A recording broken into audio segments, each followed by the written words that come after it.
Chairman, kaya pa bang mapospone? Ano bang panig ng COMELEC? Gusto niyo bang mapospone ng DSKE ngayong November? Well, sa point ni COMELEC, handa naman kami. Nandiyan na lahat ang mga kagamitan. Pag sinabi sa atin tuloy ang November 2, wala pong magbabago sa lahat ng ginagawa po natin. Subalit, nakiusap tayo sa Kongreso, sa mababang kapulungan, kanina sa Senado natin, na baka pwede magkaalaman naman kung mapopospone o hindi itong ating eleksyon bago matapos ang buwan ng September. Kasi nga po, filing na ng candidacy sa September 28 to October 5. Sana nga kung kakayanin mas maaga, kahit ikalawang linggo ng September man lang, maging maliwanag kung matutuloy o hindi ang ating halalan. Para mawala naman yung agam-agam ng mga magpapile ng candidacy, yung mga tauhan din namin sa field para maging maliwanag. At number 3, meron po kasi kaming pinaghahandaan na Bangsamoro Parliamentary Election.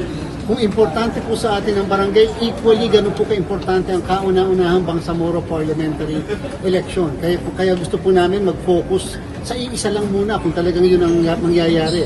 Focus kami sa Bangsamoro and then saka namin poproblemahin yung barangay ng SK. So again, yung aming patuloy na pakiusap, itong buwan ng September, kahit ikalawang linggo man lang, maging maliwanag na yung sagot sa katanungan kung tuloy o hindi ang DSK.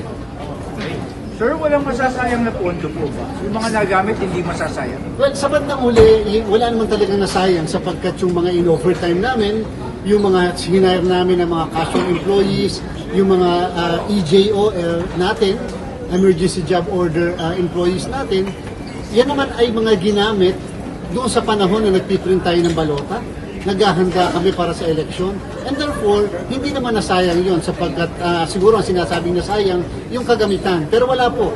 Yung lahat na na-procure, nabili namin na gamit, balota na na-imprenta namin, kung sakali hindi man po ito matuloy, ay magagamit pa rin natin sa 2020, kung saan man nila, kung kailan man nila gusto, ipagpaliban ang halalan. Sinabi lang natin, dapat maging maliwanag kung kailan sapagkat katulad ng ballpen, katulad ng thumbprint taker, katulad po ng indelible ink na tutuyo yung mga yan, may expiry date na 1 taon.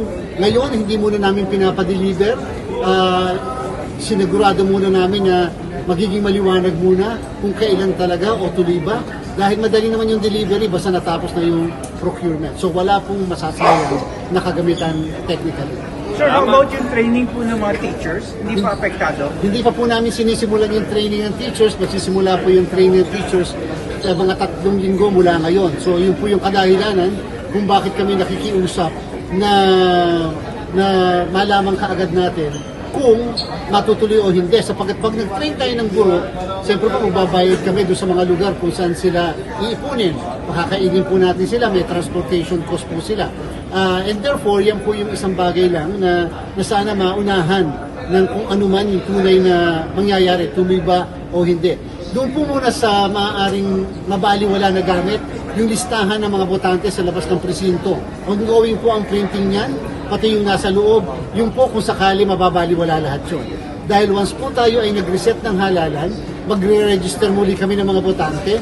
Pag nag-register po kami ng mga botante, madadagdagan yung bilang ng mga botante, yung pong mga pampaskil sa labas at yung mga nasa loob, mababago na rin po at mag-i-imprenta kami ng panibago. Okay, salamat.